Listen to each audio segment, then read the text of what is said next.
Hər birinizi ehtiyatlı olmağa çağırıram.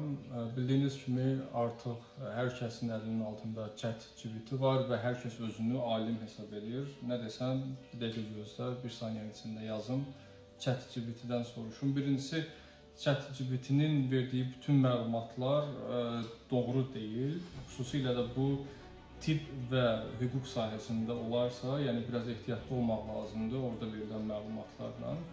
Yəni çox böyük fəsadlara gətirib çıxarda bilər ki, bu artıq bir neçə şəxsin həyatında böyük problemlərə gətirib çıxardıb. Amma mənim əsas danışmaq istədiyim Almaniyada ChatGPT-dən istifadə edib özünü alim göstərən, özünü hüquqşünas kimi göstərən və hüquqi ödəniş qarşılığında hüquqi məsləhət verən şəxslərdir. Mən sizə xəbərdarlıq edərək bildirmək istəyirəm ki, sizin etdiyiniz qanuna ziddir. Almaniyada qanuna əsasən hüquqi məsləhət vermək sadəcə və sadəcə vəkillik dərəcəsi olan şəxslərə həvalə edilir. Yəni bəzi hallarda, istisna hallarda, yəni hüquq professorları falan kimlərisə məhkəmədə müdafiə edə bilərlər, amma bu istisnadır və siz hüquq professoru da deyilsiniz. Yəni siz heç hüququn bir kitabını da açıb özündən oxumamısınız və asan bir şəkildə özünüzə gəlir mənbəyi müəyyən etmişsiniz və insanlara hətta sosial şəbəkələrdə açıq-aydın şəkildə yazaraq öz xidmətlərinizi təklif edirsiniz. Mən bu işləri görürəm əvvəldən sona qədər və s. və ilaxır. Amma halbuki sizin nə hüquqi biliyiniz var, nə həyatınızda bir dəfə kitab açıb oxumusunuz və yaxud da hüquqi kitab açıb oxumusunuz.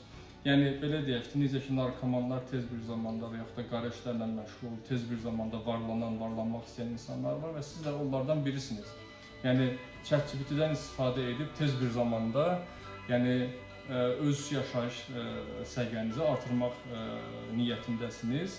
Amma bildirmək istəyirəm ki, bu böyük bir yanlış addımdır və Alman qanunvericiliyinə görə hüquq təhsili olmadan, vəkil dərəcəsi olmadan və vəkillər kollegiyasında vəkil kimi siyahıya alınmayan şəxslərin hüquqi məsləhət verməsi, ödəniş qarşılığında hüquqi məsləhət verməsi qadağandır və 50.000 avroya qədər həmin şəxsləri cərimə gözləyir. Ehtiyatlı olun, xüsusilə də əziz insanlar, hüquqi yardım almaq istəyən insanlar.